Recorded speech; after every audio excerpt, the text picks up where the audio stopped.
നമസ്കാരം. ഹലോ ഡോക്ടറിൻ്റെ പുതിയൊരു എപ്പിസോഡിലേക്ക് സ്വാഗതം. ശ്വാസകോശത്തെ ബാധിക്കുന്ന ഗുരുതരമായ രോഗാവസ്ഥയാണ് ശ്വാസകോശ അർബുദം എന്ന് പറയുന്നത്. അതുകൊണ്ട് തന്നെ ഇന്ന് ഹലോ ഡോക്ടർ ചർച്ച ചെയ്യുന്നതും പുകവലിയും ശ്വാസകോശ അർബുദവും എന്ന വിഷയമാണ്. ഈ വിഷയത്തിൽ ഇന്ന് നമ്മളോടൊപ്പം സംസാരിക്കാനായി എത്തിയിരിക്കുന്നത് തിരുവനന്തപുരം റീജിയണൽ ക്യാൻസർ സെൻ്ററിലെ medical superintendent doctor Lijeesh A ആണ്. ഡോക്ടർ, ഹലോ ഡോക്ടറിലേക്ക് സ്വാഗതം. ഡോക്ടർ, നമുക്കറിയാം ഇപ്പോൾ ശ്വാസകോശ അർബുദം എന്ന് പറയുന്നത് കുറച്ചുകൂടി കൂടി വരുന്നൊരു സാഹചര്യമുണ്ട്. അപ്പോൾ ഈ ഒരു രോഗാവസ്ഥ ഒരു പരിധിവരെ നമുക്ക് എങ്ങനെയൊക്കെ തടയാൻ കഴിയും? തീർച്ചയായും നമ്മുടെ കണക്കുകൾ സൂചിപ്പിക്കുന്നതനുസരിച്ച് ഗ്ലോബലി എല്ലാ രാജ്യങ്ങളിലും ഇന്ത്യയിലും ലങ് ക്യാൻസറിൻ്റെ ഇൻസിഡൻസ് കൂടിക്കൂടി വരികയാണ്. ഇപ്പോൾ നമ്മൾ ഇന്ത്യയിൽ തന്നെ നോക്കുകയാണെങ്കിൽ ഏറ്റവും കോമൺ ആയിട്ട് വരുന്ന 3 ക്യാൻസറിലൊന്ന്, വേൾഡിലും അങ്ങനെ തന്നെയാണ്, ഫസ്റ്റ് വരുന്ന 3 ക്യാൻസറിലൊന്ന് ലങ് ക്യാൻസറാണ്. അത് പുരുഷന്മാരിലും സ്ത്രീകളിലും അങ്ങനെ തന്നെയാണ്. മറ്റൊരു കാര്യമുള്ളത്, ഈ ക്യാൻസറിൻ്റെ ഇൻസിഡൻസ് കൂടുന്നത് പോലെ ലങ് ക്യാൻസർ നോക്കുകയാണെങ്കിൽ ക്യാൻസർ മൂലമുള്ള മരണ റേറ്റ് നോക്കുകയാണെങ്കിൽ ഗ്ലോബലി ഏറ്റവും കൂടുതൽ പേര് മരിക്കുന്നത് ശ്വാസകോശ അർബുദം, അതായത് ലങ് ക്യാൻസർ മൂലമാണ്. തീർച്ചയായും പുകവലിയുടെ ഇൻഫ്ലുവൻസും മറ്റ് അന്തരീക്ഷ മാലിന്യങ്ങളും അതിൻ്റെ ഇൻഫ്ലുവൻസ് കൂടുന്നതനുസരിച്ചിട്ട് ശ്വാസകോശ ക്യാൻസറുടെ ഇൻസിഡൻസ് ഗ്ലോബലി കൂടുകയാണ്. അപ്പോൾ നമ്മൾ ക്യാൻസറിനെ പ്രിവെൻറ്റ് ചെയ്യും. ഇപ്പോൾ നമ്മൾ എല്ലാ ക്യാൻസറിനെയും നോക്കുകയാണെങ്കിൽ തന്നെ ഏകദേശം 50% ക്യാൻസറുകൾ നമുക്ക് ഒരു പരിധിവരെ ക്യാൻസർ വരാതെ തടയാൻ കഴിയുന്നവയാണ്. അപ്പോൾ അതിൽ പ്രധാനപ്പെട്ട ഒന്നാണ് ലങ് ക്യാൻസർ. അതിലെ ഏറ്റവും പ്രധാനപ്പെട്ട കോസറ്റീവ് ഫാക്ടർ, അതിന് ഏറ്റവും പ്രധാനപ്പെട്ട കാരണങ്ങളൊന്നാണ് പുകവലി. അപ്പോൾ പുകവലി ഒഴിവാക്കുകയാണെങ്കിൽ തന്നെ നമുക്ക് ഒരു നല്ലൊരു ശതമാനം ലങ് ക്യാൻസർ നമുക്ക് വരാതെ പ്രിവെൻറ്റ് ചെയ്യാൻ പറ്റുന്നതാണ്. ഡോക്ടർ, അതുപോലെ തന്നെ ഈ പുകവലി എന്ന് പറയുന്നത് നമ്മുടെ ശ്വാസകോശ ക്യാൻസറിനെ എത്രത്തോളം ബാധിക്കുന്നുണ്ട് എന്ന് കുറച്ചുകൂടെ, കാരണം നമുക്കറിയാം ഇപ്പോൾ യുവാക്കളിലടക്കം പുകവലി ശീലം വളരെ കൂടുതലായി വരുന്നൊരു കാലഘട്ടമാണ്. അപ്പം അതുകൊണ്ട് തന്നെ അവർക്കൊരു ബോധവൽക്കരണം എന്ന രീതിയിൽ അതിൻ്റെ ഒരു ദൂഷ്യഫലം കൂടെ പുകവലിയുടെ ക്യാൻസറിനെ ബാധിക്കും അല്ലാതെ കുറച്ചുകൂടെ ഡീപ്പായിട്ട് അതിനെപ്പറ്റി ഒന്ന് വിവരിക്കാമോ? ഇപ്പോൾ പറഞ്ഞതുപോലെ പണ്ട് ശ്വാസകോശ ക്യാൻസർ എന്ന് പറയുന്നത് നമുക്ക് 70കൾക്ക് ശേഷം ഉണ്ടാകുന്ന അത്രയും പ്രായം ചെന്നവരിൽ മാത്രം കണ്ടുവരുന്ന ഒരു അസുഖമായിരുന്നു. പക്ഷേ ഇപ്പോൾ അതും കൂടുതൽ പുരുഷന്മാരിൽ. ഇപ്പോൾ നമ്മൾ നോക്കുകയാണെങ്കിൽ ചെറുപ്പക്കാരിലും സ്ത്രീകളിലും എല്ലാം ഈ ലങ് ക്യാൻസറിൻ്റെ ഇൻസിഡൻസ് കൂടി വരികയാണ്. അതിൽ തീർച്ചയായും മെയിൻ കാരണം പുകവലി തന്നെയാണ്. പുകവലി നമ്മൾ ശ്വാസകോശ ക്യാൻസർ മാത്രമല്ല നമ്മുടെ ശരീരത്തെ പല വിധത്തിൽ ബാധിക്കുകയാണ്. അപ്പോൾ നമ്മൾ നോക്കുകയാണെങ്കിൽ ഈ പുകയിൽ ഉള്ളത് ഏകദേശം ഒരു 7000 കെമിക്കൽ സബ്സ്റ്റൻസുകൾ ഈ പുകയിലുണ്ട്. അതിൽ ഏകദേശം 68-70ഓളം സബ്സ്റ്റൻസുകൾ നമുക്ക് ക്യാൻസർ ഉണ്ടാക്കാൻ കാരണമായേക്കാവുന്ന വസ്തുക്കളാണ് ഈ പുകവലിയിലുള്ളത്. പിന്നെ പുകവലി നമ്മുടെ ക്യാൻസർ കൂടാണ്ട് നമ്മുടെ ഹാർട്ടിന് ഡാമേജ് വരുത്താം, നമ്മുടെ BP കൂട്ടാം, ഇൻഫെർട്ടിലിറ്റി വരാം, നമ്മുടെ ഇമ്മ്യൂൺ സിസ്റ്റത്തെ ബാധിക്കാം, അങ്ങനെ ശരീരത്തെ മൊത്തത്തിൽ അത് ബാധിക്കാം. പിന്നെ ക്യാൻസറുകൾ നോക്കുകയാണെങ്കിൽ ശ്വാസകോശ ക്യാൻസർ മാത്രമല്ല, ഇപ്പോൾ വായിലെയും തൊണ്ടയിലെയും ക്യാൻസർ, ഈസോഫാഗസ് അതായത് അന്നനാളത്തിലെ ക്യാൻസർ, ആമാശയത്തിലെ ക്യാൻസർ, പാൻക്രിയാസിലെ cancer, uterine cancer, liver cancer, കുടലിലെ ക്യാൻസർ, ബ്ലാഡർ മൂത്രസഞ്ചിയിലെ ക്യാൻസർ, ഇങ്ങനെ ഒട്ടനവധി ക്യാൻസറുകൾ ഉണ്ടാക്കാൻ വഴിയൊരുക്കുന്ന ഒരു കാര്യമാണ് പുകവലി. അപ്പം തീർച്ചയായും പുകവലി ഇത്രയും ദൂഷ്യങ്ങൾ, അത് ക്യാൻസർ മാത്രമല്ല ശരീരത്തെ മൊത്തത്തിൽ ബാധിക്കുന്ന, പിന്നെ മറ്റ് അസുഖങ്ങൾ, ബ്രോങ്കൈറ്റിസ്, എംഫൈസീമ, അങ്ങനെ ശ്വാസകോശത്തെ ബാധിക്കുന്ന മറ്റ് അസുഖങ്ങൾ, ഇപ്പോൾ നമ്മൾ ക്യാൻസർ അല്ലാണ്ട് തന്നെ പുകവലി കാരണം വരുന്ന ആൾക്കാർക്കുള്ള ശ്വാസം മുട്ടുകളൊക്കെ നമുക്കറിയാം. ഇങ്ങനെ പലവിധ അസുഖങ്ങൾ പുകവലി മൂലം ഉണ്ടാകുന്നുണ്ട്. അപ്പോൾ നമ്മളൊരു ഗ്ലോബൽ സ്റ്റാറ്റിസ്റ്റിക്സ് നോക്കുകയാണെങ്കിൽ പുരുഷന്മാരിൽ ഏകദേശം 80% ക്യാൻസർ, ലങ് ക്യാൻസർ പുകവലി കൊണ്ട് മാത്രം വരുന്നതാണ്. സ്ത്രീകളിൽ അത് ഏകദേശം 65-68% പുകവലി മൂലമാണ്. കുറേ വർഷങ്ങൾക്ക് മുന്നേ നോക്കുകയാണെങ്കിൽ ഈ സ്ത്രീകളിൽ വരുന്ന ക്യാൻസറും പുരുഷന്മാരിൽ വരുന്ന ശ്വാസകോശ ക്യാൻസറും തമ്മിൽ വലിയൊരു അന്തരമുണ്ടായിരുന്നു. പുരുഷന്മാർ വളരെയധികം കൂടുതൽ. ഇപ്പോൾ ആ മാർജിൻ കുറഞ്ഞു വരികയാണ്. അതായത് സ്ത്രീകളിലും ഇപ്പം ഞാൻ നേരത്തെ പറഞ്ഞതുപോലെ ഗ്ലോബലി നോക്കുകയാണെങ്കിൽ ഏറ്റവും കോമൺ ആയിട്ട് വരുന്ന 3 ക്യാൻസറുകളിൽ ഒന്ന് സ്ത്രീകളിലും പുരുഷന്മാരിലും ശ്വാസകോശ ക്യാൻസറാണ്. ഡോക്ടർ, അതുപോലെ തന്നെ നമ്മളിപ്പോൾ ഒരു പുകവലി ഇല്ലാത്തൊരാളെ അപേക്ഷിച്ച് പുകവലിക്കുന്ന ഒരാളുടെ ലങ്സിൻ്റെ അവസ്ഥ അത് എങ്ങനെയായിരിക്കും കൂടുതലുണ്ടാകുക? അപ്പോൾ അവരുടെ ഒരു ശ്വാസകോശ തകരാറുകളൊക്കെ കുറച്ചുകൂടെ കൂടുതലായിരിക്കും. അതെങ്ങനെയൊക്കെയാണ്? ഇപ്പം പുകവലിക്കുന്നത് കൊണ്ട് നമുക്ക് പലവിധ ഡാമേജുകളാണ് നമുക്ക് ശരീരത്തിൽ ഉണ്ടാകുന്നത്. ഇപ്പോൾ ശ്വാസകോശത്തിൽ തന്നെ നോക്കുകയാണെങ്കിൽ നമ്മുടെ നോർമൽ ഒരാൾക്ക് നമ്മുടെ ശ്വാസകോശത്തിലേക്ക് ഇപ്പം പൊടിയോ പുകയോ അങ്ങനെ മറ്റ് സബ്സ്റ്റൻസുകൾ വരാണ്ടിരിക്കാൻ തടയുന്ന കുറേ മെക്കാനിസം ഉണ്ട്. അപ്പോൾ അതിൽ ഒരു രോമം പോലെ സീലിയ എന്ന് പറയുന്ന ഒരു മെക്കാനിസം ഉണ്ട്. അപ്പോൾ അത് ശ്വാസകോശത്തിലേക്ക് വരുന്ന ഈ പൊടികളെയും ഇതിനെയൊക്കെ അത് വരാതെ പ്രിവെൻറ്റ് ചെയ്യും. ഇതിനെല്ലാം ഈ പുകവലി കാരണം ഡാമേജ്ഡ് ആവുകയാണ്. അപ്പോൾ കൂടുതൽ സബ്സ്റ്റൻസുകൾ ലങ്സിൻ്റെ അകത്തേക്ക് വരികയും അതിനനുസരിച്ച് ഡാമേജുകൾ ലങ്സിലും നമ്മുടെ ഈ ഓക്സിജൻ വരുന്ന ട്രക്കിയ ബ്രോങ്കസ് കുഴലുകളിലും എല്ലാം ഇതിൻ്റെ ഡാമേജുകൾ വരികയാണ്. പിന്നെ ക്യാൻസറും അല്ലാണ്ട് ഈ ശ്വാസകോശത്തിൽ വരുന്ന പുകവലിയുടെ ഇഫക്റ്റ് കൊണ്ട് വരുന്ന എംഫൈസീമ, ശ്വാസകോശത്തിൽ ഇങ്ങനെ കുമിളകൾ പോലെ വീർത്ത് വരുന്ന ശ്വാസമുട്ടുണ്ടാക്കുന്ന മറ്റൊരു കണ്ടീഷനാണ്. അതുപോലെ വന്ന് ശ്വാസകോശത്തിൽ കുമിളകൾ പോലെ വരുവാനും ആ കുമിളകൾ പൊട്ടി വളരെ അപകടാവസ്ഥയിൽ വരാനും എല്ലാം ഈ പുകവലി കാരണമാവുന്നുണ്ട്. പിന്നെ നമ്മൾ ഒട്ടും പുകവലിക്കാത്ത ഒരാളെ കമ്പയർ ചെയ്ത് നോക്കുകയാണെങ്കിൽ പുകവലിക്കുന്നവരിൽ ഏകദേശം 20 മുതൽ 30 ഇരട്ടി ചാൻസാണ് ശ്വാസകോശ അർബുദം വരാനുള്ളത്. ഏകദേശം ഒരു 80 വയസ്സ് വരെ ജീവിക്കുന്ന ഒരാളെ കരുതുകയാണെങ്കിൽ 30%-ലധികമാണ് പുകവലിക്കുന്നതുകൊണ്ടുള്ള ഒരു റിസ്ക് മറ്റുള്ളവരെ കമ്പയർ ചെയ്യുമ്പോൾ. ഡോക്ടർ, അതുപോലെ തന്നെ നമ്മളിപ്പോൾ പറയുകയാണെങ്കിൽ ഈ ഒരു പുകവലിയുടെ ഉപയോഗം, അതിൻ്റെ ഉപയോഗം കൊണ്ടുണ്ടാവുന്ന അർബുദം, അതിൽ മരണനിരക്ക്, അതിൻ്റെ കണക്ക് കൂടി ഒന്ന് വ്യക്തമാക്കി തരാമോ? ഞാൻ നേരത്തെ സൂചിപ്പിച്ചതുപോലെ ശ്വാസകോശ ക്യാൻസർ ഏറ്റവും കൂടുതൽ വരുന്നൊരു ക്യാൻസറാണ്. അതിൽ തന്നെ മരണനിരക്ക് ഏറ്റവും കൂടുതലുള്ള ക്യാൻസറുകളിലൊന്നാണ് ലങ് ക്യാൻസർ. അപ്പം മറ്റ് ക്യാൻസറുകളെ സംബന്ധിച്ച് ഇപ്പോൾ നമ്മുടെ കുടലിലെ അല്ലെങ്കിൽ ബ്രസ്റ്റ് ക്യാൻസറിനെയൊക്കെ വെച്ച് നോക്കുകയാണെങ്കിൽ ഈ അസുഖം മൂലമുള്ള മരണനിരക്ക് വളരെ കൂടുതലാണ്. അതിന് പല കാരണങ്ങളുണ്ട്. അതിലെ ഒരു പ്രധാനപ്പെട്ട ഒരു കാരണമാണ് ഈ ലങ് ക്യാൻസർ കണ്ടുപിടിക്കുന്നത് പലപ്പോഴും ഒരു ലേറ്റർ സ്റ്റേജുകളിലാണ് കണ്ടുപിടിക്കുന്നത്. ഇപ്പോൾ ഒരു പുകവലിക്കുന്ന ആൾക്കാണെങ്കിൽ ഈ പുകവലി കൊണ്ട് കാരണം പല ബുദ്ധിമുട്ടുകളുണ്ടാകും. ഇപ്പം ചുമ, ശ്വാസമുട്ട്, അങ്ങനെ പല ബുദ്ധിമുട്ട്. അപ്പോൾ ഇത് പലപ്പോഴും അതുകൊണ്ട് ഇപ്പം മറ്റ് അസുഖങ്ങൾ ഈ എംഫൈസീമ പോലെ അസുഖങ്ങളാണെന്ന് വെച്ച് നമ്മൾ ഇഗ്നോർ ചെയ്ത് അത് ഒരു ക്യാൻസർ ഉണ്ടായി അത് ഡിറ്റക്റ്റ് ചെയ്യുന്നതിന് പലപ്പോഴും താമസിക്കുകയാണ്. അപ്പോൾ ഇപ്പം നമ്മുടെ നിത്യേനയുള്ള ഒ.പികളിലൊക്കെ നോക്കുകയാണെങ്കിലും ഗ്ലോബൽ സ്റ്റാറ്റിസ്റ്റിക്സ് നോക്കുകയാണെങ്കിലും ഏകദേശം 50%-ൽ കൂടുതൽ 50 മുതൽ 60% പേര് ശ്വാസകോശാർബുദം കണ്ടുപിടിക്കുമ്പോൾ തന്നെ അവർക്ക് 4ാമത്തെ സ്റ്റേജിലാണ് ഈ അസുഖം കണ്ടുപിടിക്കുന്നത്. അതുകൊണ്ട് അത്രയധികം അപകടകാരിയായ ഒരു ക്യാൻസറാണ് ഈ ശ്വാസകോശാർബുദം. നമുക്കറിയാം. ഒന്ന് ഇടപെടുകയാണ്. നമ്മളോടൊപ്പം ഇപ്പോൾ ഒരു പ്രേക്ഷകൻ കൂടെ നിന്ന് കാഞ്ഞിരപ്പുഴയിൽ നിന്നൊരു പ്രേക്ഷകനാണ്. ഡോക്ടറോട് ചോദിച്ചോളൂ. സാറേ, ഈ ലങ് ക്യാൻസർ പുകവലി കൂടെ ഉണ്ടാവുന്ന തന്നെയാണ്, അത് സംശയമില്ല. പക്ഷേ പണ്ടത്തെ അപേക്ഷിച്ച് ഇപ്പോൾ പുകവലി തീരെ കുറവാണല്ലോ സാർ. പുകവലിയുടെ നിരക്ക് കുറയുന്നു, പല രാജ്യങ്ങളിലും കുറയുന്നു എന്ന കണക്കുണ്ട്. പക്ഷേ ഇപ്പോഴും പുകവലി തന്നെയാണ് മേജർ കാരണം. പിന്നെ നമ്മുടെ അന്തരീക്ഷത്തിലുള്ള മലിനീകരണം, ചില ജോലികളുമായി ബന്ധപ്പെട്ടുള്ള ചില എക്സ്പോഷറുകൾ, ഇങ്ങനെ ചില കാരണങ്ങളും കൂടി. പക്ഷേ ഇതിലെ മേജർ കാരണം ഇപ്പോഴും പുകവലി തന്നെയാണ്. ഞാനിപ്പോ ഒരു 70 വയസ്സായ ഒരാളാണ്. ഓക്കെ. അപ്പൊ ഇന്ത്യയുടെ കുട്ടിക്കാലത്ത് ഈ പുരുഷന്മാരായിട്ടുള്ള സർവ്വ ആൾക്കാർ പുകവലിച്ചിരുന്നു, ബീഡിയും സിഗരറ്റൊക്കെ ആയിട്ട്. ഇപ്പൊ എന്ന് പറഞ്ഞാൽ ഇപ്പൊ ബീഡിയും പിന്നെ സിഗരറ്റൊന്നും വിൽപ്പന വളരെ കുറഞ്ഞ മാതിരിയാണ്. കണക്കുകൾ സൂചിപ്പിക്കുന്ന പുകവലിയുടെ വളരെ ചെറിയൊരു കുറവ് ഉണ്ട്. പക്ഷേ എന്നാലും ഇപ്പോഴും പുകവലി സമൂഹത്തിൽ വളരെയധികം ഉണ്ട്. ഇപ്പോൾ ചെറുപ്പക്കാരിലും എല്ലാം പുകവലിയുണ്ട്, സ്ത്രീകളിലുമുണ്ട്. അപ്പോൾ ഈ പുകവലിക്കുന്ന അതുകൊണ്ടുള്ള ദൂഷ്യഫലം ആ പുകവലിക്കുന്ന ആൾക്ക് മാത്രമല്ല, ഒരാൾ പുകവലിക്കുന്നത് കൊണ്ട് അടുത്ത് നിൽക്കുന്ന നമ്മുടെ സമൂഹത്തിലുള്ള മറ്റുള്ളവർക്കും കൂടിയാണ് അതിൻ്റെ റിസ്ക്. ഈ നമ്മുടെ സെക്കൻഡ് ഹാൻഡ് സ്മോക്കിംഗ് എന്ന് പറയും, അത് ഈ പുകവലിക്കുന്ന ആൾ സ്വയം എടുക്കുന്നതല്ലാണ്ട് പുറത്തേക്ക് വിടുന്ന പുക ശ്വസിച്ചിട്ട്, അതും നല്ലൊരു കാരണമാണ്. ഇപ്പോൾ പ്രത്യേകിച്ച് പുകവലിക്കാത്ത സ്ത്രീകളിലും പുകവലിക്കാത്ത മറ്റുള്ളവരിലും വരുന്നതിൻ്റെ ഒരു മേജർ കാരണത്തിലൊന്നാണ് ഈ നമുക്ക് പുകവലിക്കുന്ന ആൾക്കൊണ്ട് അല്ലാത്തവർക്ക് കിട്ടുന്നത് ദൂഷ്യം. പ്രേക്ഷകന് വ്യക്തമായെന്ന് കരുതുന്നു. ഡോക്ടർ, അതുപോലെ തന്നെ നേരത്തെ ഡോക്ടർ സംസാരിച്ച് വന്നത് രോഗനിർണയത്തെ പറ്റിയാണ്. അപ്പോൾ ഈ ഒരു രോഗം നിർണ്ണയിക്കുന്ന ഘട്ടത്തെപ്പറ്റി അതൊന്ന് തുടർന്ന് പോകാമോ? ഇപ്പം നമ്മൾ നേരത്തെ പറഞ്ഞതുപോലെ കൂടുതൽ ക്യാൻസർ 4ാമത്തെ സ്റ്റേജിലാണ് കണ്ടുപിടിക്കുന്നത്. ഇപ്പോൾ ക്യാൻസറുകൾക്ക് നമ്മൾ പൊതുവെ പറഞ്ഞ 4 സ്റ്റേജുകളാണ് ഉള്ളത്. അപ്പം ഈ 4ാമത്തെ സ്റ്റേജ് എന്ന് പറയുന്നത് ഈ അസുഖം ഈ ലങ്സിലാണ്, ശ്വാസകോശത്തിലാണ് വന്നതെങ്കിൽ അവിടുന്ന് മറ്റ് സ്ഥലത്തേക്ക് പടർന്ന അവസ്ഥയിലാണ് നമ്മൾ 4ാമത്തെ സ്റ്റേജ് എന്ന് പറയുന്നത്. അപ്പോൾ ഈ ശ്വാസകോശാർബുദം നമ്മൾ മറ്റ് ക്യാൻസറിനെ പോലെയല്ല, വളരെ അഗ്രസീവായിട്ടുള്ളൊരു ക്യാൻസറാണ്. അപ്പോൾ പലപ്പോഴും 4ാമത്തെ സ്റ്റേജിലുള്ള ഒരു ക്യാൻസറിനെ നമുക്ക് ചികിത്സിച്ച് മാറ്റാനുള്ള സാധ്യത അതിനനുസരിച്ച് വളരെയധികം കുറവാണ്.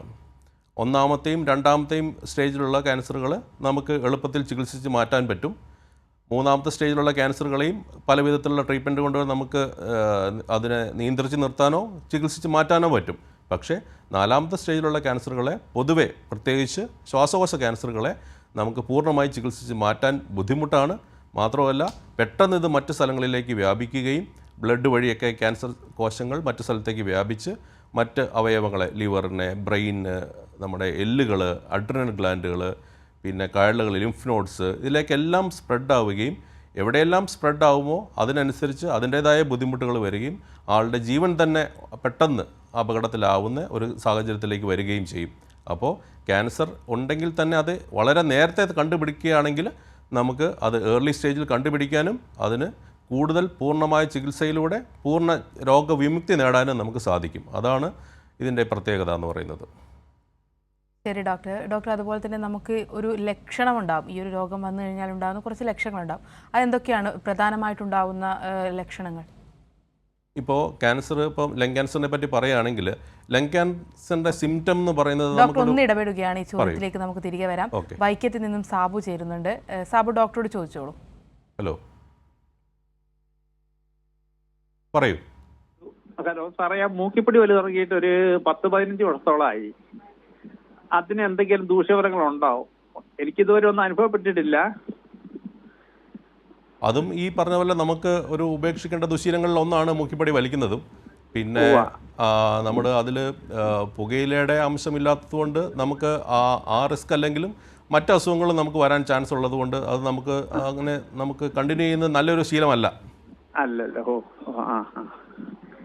ഇതുവരെ ഇപ്പം നമ്മൾ പുകവലി ആണെങ്കിൽ തന്നെ നമ്മളിപ്പം ഉപയോഗിക്കുമ്പോൾ ഉടനെ തന്നെയല്ല അതിൻ്റെ ബുദ്ധിമുട്ടുകൾ വരുന്നത്. വർഷങ്ങൾ കൊണ്ടാണ് അത് ശരീരത്തിൽ ഡാമേജ് ഉണ്ടാക്കി. ഇപ്പോൾ പുകവലി കാരണം ഞാൻ നേരത്തെ പറഞ്ഞതുപോലെ ആ പുകയിലയിലുള്ള ക്യാൻസർ ഉണ്ടാക്കുന്ന സബ്സ്റ്റൻസുകൾ നമ്മുടെ ശരീരത്തിലെ കോശങ്ങളിൽ ആക്ട് ചെയ്ത് അതിൻ്റെ DNA-യിൽ ഡാമേജ് വന്ന് അതിൽ മ്യൂട്ടേഷൻ ചേഞ്ച് സംഭവിച്ച് ആ കോശം പ്രത്യേക തരത്തിൽ വളർന്ന് അതാണ് ക്യാൻസറായി രൂപാന്തരപ്പെടുന്നത്.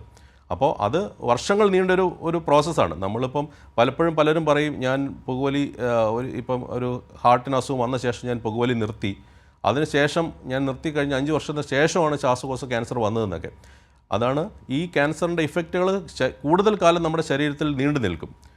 ഇപ്പം പുകവലി നിർത്തിയാൽ പോലും പൂർണ്ണമായും നിർത്തി, ഇപ്പോൾ വർഷങ്ങളോളം പുകവലിച്ചിരുന്ന ഒരാൾ പുകവലി നിർത്തിയാൽ പോലും വർഷങ്ങളോളം അതിൻ്റെ ഇഫക്റ്റ് നമ്മുടെ ബോഡിയിൽ നിലനിൽക്കും. അപ്പോൾ ഈ ശീലങ്ങളെല്ലാം എത്രയും പെട്ടെന്ന് നമ്മളൊരു തീരുമാനമെടുത്ത് അത് നിർത്തുക എന്നുള്ളതാണ് ഇതിലേറ്റവും പ്രധാനം.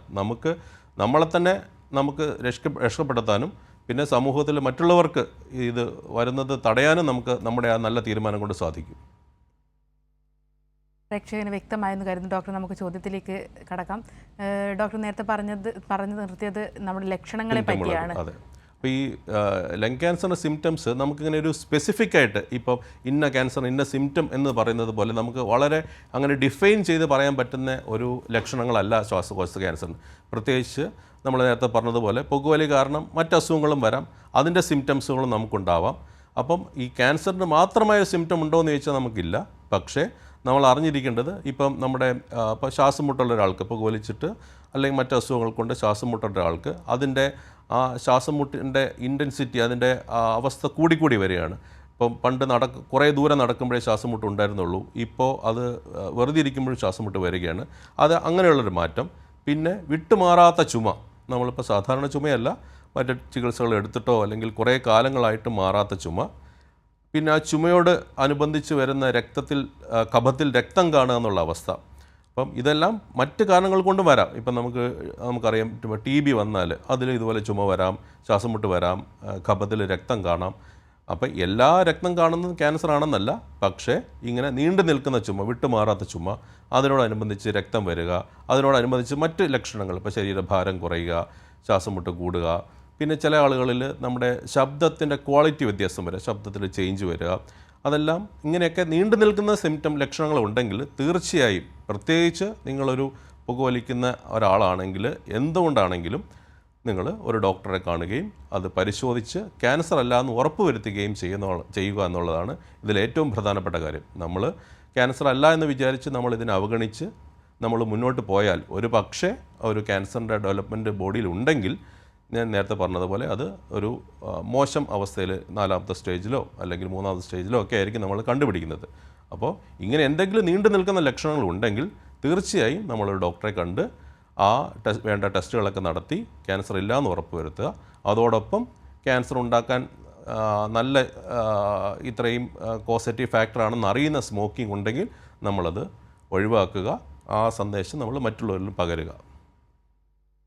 ഡോക്ടർ, അതുപോലെ തന്നെ നമുക്ക് പ്രധാനമായി അറിയേണ്ട ഒരു കാര്യമാണ് ഇതിൻ്റെ ഒരു ചികിത്സാ രീതികൾ. അതെന്തൊക്കെയാണ്, ഏതൊക്കെ ഘട്ടങ്ങളിലാണ് പ്രധാനമായും നമ്മൾ ചികിത്സ എടുക്കേണ്ടത്? അപ്പോൾ അതിനെപ്പറ്റി കൂടി ഒന്ന് വിവരിക്കാമോ? ഇപ്പോൾ ലങ് ക്യാൻസർ മറ്റേത് ക്യാൻസറിനെ പോലെ ഈ ക്യാൻസറിൻ്റെ ചികിത്സയിലെ നിർണായകമായൊരു ഘട്ടമാണ് അത്. ബയോപ്സി മൂലം നമ്മളത് ഏത് തരമാണ് അല്ലെങ്കിൽ ക്യാൻസർ ഉണ്ടോ എന്ന് നമ്മൾ നിർണ്ണയിച്ച ശേഷം പിന്നെ ചില പത്തോളജിയിൽ ചില ടെസ്റ്റുകളൊക്കെ നടത്തി അത് ലങ് ക്യാൻസർ തന്നെ പല തരമുണ്ട്. എല്ലാ ലങ് ക്യാൻസറും ഒരേ തരമല്ല. അപ്പം അതിലേത് തരമാണെന്ന് കണ്ടുപിടിക്കുക. പിന്നെ നമുക്ക് അതിലെ ഇപ്പോൾ ചില മോശം ട്യൂമറിൻ്റെ ക്യാരക്ടേഴ്സൊക്കെ നമുക്ക് പത്തോളജിയിൽ നമുക്ക് അറിയാൻ പറ്റും. അങ്ങനത്തെ ഫീച്ചേഴ്സ് ഉണ്ടോ, ഇതെല്ലാം നമുക്ക് പത്തോളജി വെച്ചിട്ട് നമുക്ക് അറിയാൻ പറ്റും. അപ്പോൾ ഏത് ക്യാൻസറാണ്, ഓരോ ക്യാൻസറിനും ഓരോ ചികിത്സയാണ്. ഇപ്പം കുറേ വർഷങ്ങൾ, ഇപ്പോൾ കുറച്ച് വർഷങ്ങൾക്ക് മുന്നേ, ഇപ്പോൾ 10-20 വർഷത്തിന് മുന്നേ നമുക്ക് ലങ് ക്യാൻസർ വന്ന ഒരാൾക്ക്, ഇപ്പം ഒരു 4ാമത്തെ സ്റ്റേജിലുള്ള ഒരാൾക്ക് ലങ് ക്യാൻസർ ആണോ ഇന്ന ചികിത്സ, ഒരു ചികിത്സയെ ഉണ്ടായിരുന്നുള്ളൂ. അല്ലെങ്കിൽ 2ാമത്തെ സ്റ്റേജാണോ ഇന്ന ചികിത്സ. ഇപ്പം അങ്ങനെയല്ല. ഇതെല്ലാം നമുക്ക് ഓരോ ആളുകളുടെയും ക്യാൻസർ, ഇപ്പോൾ ലങ് ക്യാൻസർ ആണെങ്കിൽ ഇപ്പോൾ ഒരാൾക്ക് വരുന്ന ക്യാൻസർ പോലെ അല്ല മറ്റേ ആൾക്ക് വരുന്നത്. ഇതിൻ്റെ എല്ലാം ജനിതകമായ വ്യത്യാസങ്ങളും എല്ലാം ഇപ്പോൾ കണ്ടുപിടിക്കാനുള്ള ടെസ്റ്റുകളും സാങ്കേതിക വിദ്യ അത്രയധികം പുരോഗമിച്ചിട്ടുണ്ട്. അപ്പോൾ ഓരോ ആളുകളിലും വരുന്ന ക്യാൻസറുകൾ, അത് ലങ് ക്യാൻസർ ആണെങ്കിലും അത് വ്യത്യസ്തമാണ്. അപ്പോൾ അതിൻ്റേതായ ഫീച്ചേഴ്സുകൾ നമ്മൾ ടെസ്റ്റുകൾ നടത്തി ഓങ്കോളജിസ്റ്റുകൾ കണ്ടുപിടിക്കും. ചികിത്സ തുടങ്ങുന്നതിന് മുന്നേ ഇതെല്ലാം വളരെ പ്രധാനപ്പെട്ടതാണ്. പിന്നെ നമ്മൾ സ്കാനുകൾ ചെയ്യും. ഇപ്പം CT സ്കാൻ അല്ലെങ്കിൽ ഹോൾ ബോഡി പെറ്റ് സ്കാൻ, അങ്ങനെ ഓരോ രോഗിക്കും ഓരോ സ്റ്റേജ് അനുസരിച്ചിട്ടാണ് എന്ത് ടെസ്റ്റ് നടത്തണമെന്ന് നമ്മൾ തീരുമാനിക്കുന്നത്. അപ്പോൾ ഈ ടെസ്റ്റുകൾ നടത്തി ആ ക്യാൻസറിൻ്റെ സ്റ്റേജ് ഏതാണ്, എത്രത്തോളം പടർന്നിട്ടുണ്ടോ, ശ്വാസകോശത്തിൽ മാത്രമേ ഉള്ളോ, കരളുകളിലേക്ക് ബാധിച്ചിട്ടുണ്ടോ, അതോ മറ്റു സ്ഥലങ്ങളിലേക്ക് വ്യാപിച്ചിട്ടുണ്ടോ, ഇതെല്ലാം നമ്മൾ ഈ സ്കാനുകളിൽ കൂടിയാണ് നമ്മൾ അറിയുന്നത്. അപ്പോൾ ആ സ്കാൻ വെച്ചിട്ട് നമ്മൾ പ്രോപ്പറായിട്ട് സ്റ്റേജിങ് ചെയ്ത് പിന്നെ ട്യൂമറിൻ്റെ മറ്റു കാര്യങ്ങളെല്ലാം പഠിച്ച് പിന്നെ രോഗിയെ സംബന്ധിച്ചുള്ള കാര്യങ്ങൾ, രോഗിയുടെ പ്രായം, അദ്ദേഹത്തിൻ്റെ ആരോഗ്യസ്ഥിതി, മറ്റസുഖങ്ങൾ, ഇപ്പം ഹാർട്ടിനുള്ള അസുഖം, പ്രമേഹം, മറ്റസുഖങ്ങൾ, ഇതെല്ലാം നോക്കി നമ്മുടെ ശരീരത്തിൻ്റെ ഓർഗൻ ഫങ്ഷൻ, കിഡ്നി, ലിവറിൻ്റെ ഫങ്ഷൻസ് എല്ലാം നോക്കി, ഇതെല്ലാം നോക്കിയ ശേഷമാണ് ആ ഒരു പർട്ടിക്കുലർ രോഗിക്കുള്ള ചികിത്സ എന്താണെന്ന് ഇപ്പോൾ തീരുമാനിക്കുന്നത്. ഇപ്പോൾ ഞാൻ നേരത്തെ പറഞ്ഞതുപോലെ ക്യാൻസറിൻ്റെ ടൈപ്പ് അനുസരിച്ച് ചികിത്സ വ്യത്യാസമുണ്ട്. കീമോ എടുക്കുന്നതിൽ വ്യത്യാസമുണ്ട്. ഓരോ ടൈപ്പ് ക്യാൻസറിനും ഓരോ ചികിത്സയാണ്. പിന്നെ ടാർജറ്റഡ് തെറാപ്പി എന്ന് പറയും. അതായത് നമ്മൾ ആ പർട്ടിക്കുലർ ക്യാൻസർ വരാൻ ജനിതകമായി ഉണ്ടാകുന്ന ചില ചേഞ്ചുകളെ നമ്മൾ കണ്ടുപിടിച്ച് ആ ചേഞ്ചിനെ ടാർജറ്റ് ചെയ്തിട്ടുള്ള ട്രീറ്റ്മെൻറ്റ്, അതായത് ടാർജറ്റഡ് തെറാപ്പി എന്ന് പറയും. പലതും ഗുളിക രൂപത്തിലുള്ള ചികിത്സയുണ്ട്, ഇഞ്ചക്ഷൻ രൂപത്തിലുണ്ട്. അപ്പോൾ ഇതിൻ്റെ കീമോതെറാപ്പി അപേക്ഷിച്ച് നമ്മൾ ഈ ടാർജറ്റ് തെറാപ്പി നോക്കുകയാണെങ്കിൽ അത് കൃത്യമായി എവിടെയാണോ അസുഖമുള്ളത് ആ ജനിതകമായ ചേഞ്ചിനെ ഉള്ള സ്ഥലത്ത് അത് ആക്ട് ചെയ്ത് ആ ക്യാൻസർ കോശങ്ങളെ മാത്രം നശിപ്പിക്കുകയാണ് ചെയ്യുന്നത്. അപ്പോൾ കീമോതെറാപ്പി നമ്മളിപ്പോൾ കൊടുക്കുമ്പോൾ, കീമോതെറാപ്പിയും ഇതുപോലെ നമ്മൾ ക്യാൻസർ ചികിത്സയ്ക്ക് ഉപയോഗിക്കുന്നതാണ് എല്ലാവർക്കും അറിയുന്നത് പോലെ. അത് പലപ്പോഴും നമ്മൾ ഇഞ്ചക്ഷൻസ് ആയിട്ടൊക്കെയാണ് നമ്മൾ നൽകുന്നത്. അപ്പോൾ ഇഞ്ചക്ഷനായിട്ട് നൽകുമ്പോൾ അത് ക്യാൻസർ സെൽസിനെ അത് നശിപ്പിക്കുന്നത് പോലെ ശരീരത്തിലെ മറ്റ് കോശങ്ങളെയും അതിൻ്റെ ഇഫക്റ്റുകൾ വരാം. അതിനനുസരിച്ചാണ് നമുക്ക് അതിൻ്റെ സൈഡ് ഇഫക്ട്സ് വരുന്നത്. ഇപ്പം മുടി പോകുന്നതോ ബ്ലഡിലുള്ള കൗണ്ട് കുറയുന്നത്, ഇതെല്ലാം നമുക്ക് ഈ നമ്മുടെ ശരീരത്തിലുള്ള നോർമൽ കോശങ്ങളിലും കൂടി ഇത് ബാധിക്കുന്നത് കൊണ്ടാണ്. പക്ഷേ നമ്മൾ ടാർജറ്റഡ് തെറാപ്പി നമ്മൾ നോക്കുകയാണെങ്കിൽ അത് ആ സ്പെസിഫിക് ടാർജറ്റിൽ അസുഖമുള്ള സ്ഥലങ്ങളിൽ മാത്രമാണ് അതിൻ്റെ ആക്ഷൻ വരുന്നത്. നോർമൽ സെൽസിനെ, നോർമൽ കോശങ്ങളെ അത് ഒഴിവാക്കിയാണ് ഇതിൻ്റെ ആക്ഷൻ നടക്കുന്നത്. അപ്പോൾ നമുക്ക് അതിനുള്ള കൂടുതൽ ഇഫക്റ്റ് ഉണ്ടാവുകയും ചെയ്യും. അതേ സമയത്ത് രോഗിക്ക് ഉണ്ടാകുന്ന സൈഡ് ഇഫക്റ്റ് വളരെ കുറഞ്ഞിരിക്കുകയും ചെയ്യും. പിന്നെ കീമോതെറാപ്പി ആണെങ്കിലും ഇപ്പോൾ നമ്മൾ നോക്കുകയാണെങ്കിൽ പണ്ട് കാലത്തെ അപേക്ഷിച്ച് കൂടുതൽ മെച്ചപ്പെട്ടതും സൈഡ് ഇഫക്റ്റ് പ്രൊഫൈലുകൾ കുറഞ്ഞിട്ടുള്ളതുമായ പലതരം കീമോതെറാപ്പികൾ അവൈലബിൾ ആണ്. സർജറി സംബന്ധിച്ചുള്ള സർജറിയുടെ കാര്യത്തിലെല്ലാം വളരെയധികം ഇപ്പോൾ ശാസ്ത്രം മുന്നോട്ട് പോയിരിക്കുന്നു. ഇപ്പം അത്യാധുനിക റോബോട്ടിക് സർജറി വരെ അവൈലബിൾ ആണ്. അപ്പോൾ ഈ ഡിഫിക്കൽട്ടായിട്ടുള്ള സ്ഥലത്തിരിക്കുന്ന ട്യൂമറുകളെ ഇപ്പോൾ ഒരു ക്യാൻസർ സർജന് ഇപ്പം നമ്മൾ ചില ട്യൂമറുകളൊക്കെ ഇരിക്കുന്ന ലൊക്കേഷൻ വെച്ചിട്ട് നമുക്കതിൻ്റെ എല്ലാ സ്ഥലങ്ങളും ഒരുപോലെ വീക്ഷിക്കുവാനും അതിനനുസരിച്ച് നമ്മുടെ കൈകളുടെ മൂവ്മെൻറ്റ് വെച്ചിട്ട് അതിനെ റെസെക്റ്റ് ചെയ്യാനൊക്കെ ബുദ്ധിമുട്ടുള്ള ഓരോ പൊസിഷൻസ് ഉണ്ടാവും. അപ്പോൾ അതിനെല്ലാം സഹായിക്കാനൊക്കെ നമുക്ക് റോബോട്ടിക് സർജറി, അതിൻ്റെ ത്രിമാനമായ 3 ഡൈമെൻഷണൽ വലുതായ ഇമേജുകൾ കാണാനും അതിന് എല്ലാ സൈഡുകളിൽ കൂടി വ്യൂ ചെയ്യാനും കൃത്യമായി അതിനെ റിമൂവ് ചെയ്യാനും എല്ലാം ഇപ്പോഴത്തെ കാലത്ത് പറ്റുന്നുണ്ട്. പിന്നെ റേഡിയേഷൻ്റെ കാര്യം സംബന്ധിക്കുകയാണെങ്കിലും പണ്ട് കാലത്തെല്ലാം റേഡിയേഷൻ കൊടുക്കുമ്പം ആ ട്യൂമർ ഇരിക്കുന്നതിൻ്റെ ചുറ്റുപാടും ഉള്ള കുറച്ച് നോർമൽ സ്ട്രക്ചേഴ്സിനും ഇപ്പോൾ നമ്മൾ ശ്വാസകോശത്തിൽ ചികിത്സ എടുക്കുകയാണെങ്കിൽ അതിനോട് ചേർന്നിരിക്കുന്ന ഹാർട്ട്, നമ്മുടെ രക്തക്കൊള്ളുകൾ, പിന്നെ നട്ടലിനുള്ളിൽ പോകുന്ന സ്പൈനൽ കോഡ്, സുഷുമ്ന നാഡി, ഇതിലെല്ലാം നമുക്ക് റേഡിയേഷൻ്റെ ഇഫക്റ്റുകൾ കിട്ടുമായിരുന്നു. അപ്പോൾ പണ്ട് കാലത്ത് ആ കിട്ടുന്ന ഡോസ് നമ്മുടെ നോർമൽ സ്ട്രക്ചേഴ്സിന് കിട്ടുന്ന ഡോസും കൂടുതലായിരുന്നു. പിന്നെ അത് കൃത്യമായിട്ട് നമുക്ക് അളക്കാനുമുള്ള സംവിധാനങ്ങൾ കുറവായിരുന്നു. പക്ഷേ ഇപ്പോഴത്തെ കാലത്ത് അങ്ങനെയല്ല, വളരെ കൃത്യതയോടുകൂടി ഇപ്പോൾ 1-2 മില്ലിമീറ്ററിൽ കുറഞ്ഞ ലെവലിൽ ഉള്ള മാർജിൻ കൊടുത്ത് കൃത്യമായി എവിടെയാണോ ട്യൂമർ എന്ന് ഐഡൻറ്റിഫൈ ചെയ്ത് നമുക്കറിയാം ശ്വാസകോശം നമ്മൾ ശ്വാസം എടുക്കുമ്പോഴും പുറത്തേക്ക് വിടുമ്പോഴും ശ്വാസകോശം ഇങ്ങനെ മുകളിലേക്കും താഴേക്കും മൂവ് ചെയ്യും. ആ മൂവ് ചെയ്യുന്നതിൻ്റെ കൂട്ടത്തിൽ ഈ ലങ്സിലുള്ള ട്യൂമറും അതിനനുസരിച്ച് മൂവ് ചെയ്യും. അപ്പം നമ്മൾ റേഡിയേഷൻ കൊടുക്കുമ്പോൾ ആ ട്യൂമർ മൂവ് ചെയ്യുന്നതിനനുസരിച്ച് റേഡിയേഷൻ കൃത്യമായി ആ ട്യൂമറിന് തന്നെ കിട്ടുമെന്ന് ഉറപ്പുവരുത്തി കൊടുക്കാവുന്ന റേഡിയേഷൻ ടെക്നിക്കുകളെല്ലാം ഇപ്പോൾ അവൈലബിൾ ആണ്. പിന്നെ വേറെ റേഡിയേഷൻ്റെ ഡോസിൽ വ്യത്യാസം വരുത്തി ഈ ട്യൂമർ സെൽസിനെ പൂർണ്ണമായി നശിപ്പിക്കുന്ന രീതിയിൽ, എന്നാൽ നമ്മുടെ നോർമൽ സ്ട്രക്ചേഴ്സിന് ഡോസ് കിട്ടുന്നു വളരെ കുറച്ച്, അതിനനുസരിച്ച് അതിൻ്റെ സൈഡ് എഫക്ട്സും കുറച്ച് കൃത്യമായ രോഗവിമുക്തി നേടാൻ സാധിക്കുന്ന ചികിത്സയിലെല്ലാം വളരെയധികം ഇപ്പോൾ അഡ്വാൻസ് ചെയ്തിട്ടുണ്ട്. പിന്നെ ഇമ്മ്യൂണോതെറാപ്പി എന്ന് പറഞ്ഞാൽ നമ്മുടെ ചികിത്സാ രംഗങ്ങൾ നിങ്ങൾ കേട്ടിട്ടുണ്ടാവാം. നമ്മുടെ ശരീരത്തിൽ തന്നെ ഡിഫൻസ് മെക്കാനിസത്തിൽ നമ്മുടെ ശരീരത്തിൽ തന്നെ കോശങ്ങളെ ചില മരുന്നുകളുടെ ഇഫക്റ്റ് കൊണ്ട് അതിനെ കൺവേർട്ട് ചെയ്ത് നമ്മുടെ ഡിഫൻസ് സിസ്റ്റത്തിനെ തന്നെ യൂസ് ചെയ്ത് ഈ ക്യാൻസറുകൾ എവിടെയുണ്ടോ അതിനെ നശിപ്പിക്കുന്ന ചികിത്സാ രീതിയാണ് ഇമ്മ്യൂണോതെറാപ്പി എന്ന് പറയുന്നത്. ഇങ്ങനെ നമ്മൾ നോക്കുകയാണെങ്കിൽ ക്യാൻസറിൻ്റെ എല്ലാ മേഖലയിലും വളരെയധികം പുരോഗതി ഇപ്പോൾ ഉണ്ടായിട്ടുണ്ട്. പിന്നെ വേറൊരു കാര്യമുള്ളത്, ക്യാൻസർ നിർണയത്തിൽ ഇപ്പോൾ പണ്ട് കാലത്തേക്കാളും പല ആവശ്യങ്ങൾക്കായിട്ട് പലരും സ്കാനുകൾ ചെയ്യും. അപ്പോൾ അങ്ങനെയും ഇപ്പോൾ കൂടുതലായ ക്യാൻസറുകൾ കണ്ടുപിടിക്കുന്നുമുണ്ട്. പിന്നെ പണ്ട് കാലത്തെ അപേക്ഷിച്ച് നോക്കുകയാണെങ്കിൽ ഇപ്പോൾ നമ്മുടെ ഡയഗ്നോസ്റ്റിക് ടെക്നോളജികൾ, ഇപ്പോൾ CT സ്കാന് അല്ലെങ്കിൽ ഹോൾ ബോഡി പെറ്റ് സ്കാന്, ഇതെല്ലാം നമ്മൾ ഹൈ റെസൊല്യൂഷൻ ഇമേജസ് നൽകുന്നത് കൊണ്ട് കൃത്യമായി ക്യാൻസർ എവിടെയാണുള്ളത്, അതിൻ്റെ സ്റ്റേജ് എത്രയാണ്, അത് ചുറ്റും എവിടേക്കെങ്കിലും പടർന്നിട്ടുണ്ടോ, ഇങ്ങനെ പല പല ഫാക്ടേഴ്സ് നമുക്ക് നോക്കി കൃത്യമായ ചികിത്സ നിർണ്ണയിക്കാനും ഇപ്പോൾ സാധിക്കുന്നുണ്ട്. ഡോക്ടർ, ഇപ്പോൾ ഒരു പുകവലിക്കുന്ന ഒരാൾ അതിൻ്റെ ഒപ്പം തന്നെ മദ്യപാനം കൂടി ഉണ്ടെങ്കിൽ അതിൽ ഒരു ക്യാൻസർ രോഗത്തിലേക്കുള്ള അപകട സാധ്യത അത് എത്രത്തോളമുണ്ട്? ഇപ്പം മദ്യപാനം നമ്മൾക്ക് ഇപ്പം ശ്വാസകോശ ക്യാൻസർ നേരിട്ട് ഉണ്ടാക്കുന്നുണ്ടെന്ന് ചോദിച്ചാൽ ഇല്ല. പക്ഷേ നമ്മൾ നേരത്തെ പറഞ്ഞതുപോലെ പുകയിലയിൽ നമ്മൾ പറഞ്ഞു ഏകദേശം 7000-ഓളം കെമിക്കൽസ് ഉണ്ട്. അതിൽ ഏകദേശം 70ഓളം കെമിക്കൽസുകൾ നമുക്ക് ക്യാൻസർ ഉണ്ടാക്കാൻ സാധ്യതയുള്ളതാണ്. ഈ കെമിക്കൽസ് നമ്മൾ പുകയിലയോടൊപ്പം മദ്യപാനം കൂടി വരുമ്പോൾ ഇത് ശരീരത്തിലേക്ക് അബ്സോർബ് ചെയ്യുന്നത് വളരെയധികം കൂടുകയാണ്. ഇപ്പം ആൽക്കഹോൾ മീഡിയത്തിൽ കൂടെ അത് ശരീരത്തിൽ കൂടുതലായിട്ട് അബ്സോർബ് ചെയ്യും, അതിൻ്റെ ഇഫക്റ്റുകൾ കൂടുതലായി ഉണ്ടാവുകയും ചെയ്യും. അപ്പോൾ നമ്മുടെ ഒരു കോശത്തിൽ മ്യൂട്ടേഷൻ വരാനുള്ള ചാൻസുകൾ അതിനനുസരിച്ച് കൂടുതലാണ്. അതിനനുസരിച്ച് ആൾക്ക് ശ്വാസകോശ അർബുദം വരാനുള്ള ചാൻസുകളും വളരെ കൂടുതലാണ്. ഇത് രണ്ടും ഒരു ക്യാൻസർ ഉണ്ടാക്കുന്നതിൽ ഒരു അഡിറ്റീവ് ഇഫക്റ്റാണ് ഈ പുകയിലയുടെ കൂടെ മദ്യപാനം കൂടി വരുന്നത്. വളരെ വ്യക്തമാണ് ഡോക്ടർ. അതുപോലെ തന്നെ നമുക്ക് മറ്റ് ഗുരുതരമായ അസുഖങ്ങൾ, അതായത് ഹൃദയരോഗം, അതുപോലെ ബൈപ്പാസ് സർജറി ഒക്കെ കഴിഞ്ഞ ഒരാൾ പുകവലിക്കുകയാണെങ്കിൽ അത് ക്യാൻസർ രോഗത്തിലേക്ക് നയിക്കുന്നുണ്ടോ? അതിൻ്റെ ആ ഒരു അപകട സാധ്യത കൂടി ഒന്ന് വിവരിക്കാമോ? അപ്പോൾ മറ്റ് അസുഖങ്ങളുള്ളവർ പിന്നെയും പുകവലി തുടരുകയാണെങ്കിൽ അവരുടെ മറ്റ് അസുഖങ്ങൾ, ഇപ്പം ഞാൻ നേരത്തെ പറഞ്ഞു പുകവലി കാരണം ഹാർട്ടിന് അസുഖം വരുന്നുണ്ട്, നമ്മുടെ ബ്ലഡ് പ്രഷർ കൂടുന്നുണ്ട്, പിന്നെ ശരീരത്തിലെ ധമനികളിലെല്ലാം ഈ കൊഴുപ്പടിഞ്ഞ് കട്ടിയായി ആത്രോസ്ക്ലോറിസിസ് എന്ന് പറഞ്ഞ അസുഖം വരാനുണ്ട്. ഇതെല്ലാം നമ്മൾ പുകവലി കണ്ടിന്യൂ ചെയ്യുകയാണെങ്കിൽ പിന്നെയും അത് അവരുടെ ആ രോഗാവസ്ഥ മൂർച്ഛിക്കുകയും പിന്നീട് അത് ചികിത്സിച്ച് മാറ്റാൻ പറ്റാത്തൊരവസ്ഥയിലേക്ക് വരികയും ചെയ്യും. ഇപ്പോൾ പുകവലി കണ്ടിന്യൂ ചെയ്യുന്ന ഒരാൾക്ക് അതുപോലെ നമ്മൾ എത്ര വർഷത്തോളം എത്ര കൂടുതൽ വലിക്കുന്നോ അതിനനുസരിച്ച് നമുക്ക് ശ്വാസകോശ ക്യാൻസർ വരാനുള്ള ചാൻസും കൂടുതലാണ്. നമ്മൾ ഇപ്പോൾ പുകവലി നിർത്തിയാൽ തന്നെ ഇപ്പോൾ നമ്മൾ അതിൻ്റെ ഇഫക്റ്റുകൾ ഇപ്പം നമ്മുടെ ശരീരത്തിൽ ഈ കാർബൺ മോണോക്സൈഡിൻ്റെ അളവ് വളരെ കൂടുതലായിരിക്കും വലിക്കുന്നവരിൽ. അപ്പോൾ അത് നമ്മൾ പുകവലി പൂർണ്ണമായും നിർത്തുകയാണെങ്കിൽ ഇപ്പോൾ ഏകദേശം മണിക്കൂറുകൾ കൊണ്ട് നമുക്ക് അത് ശരീരത്തിൽ കുറവ് വരും.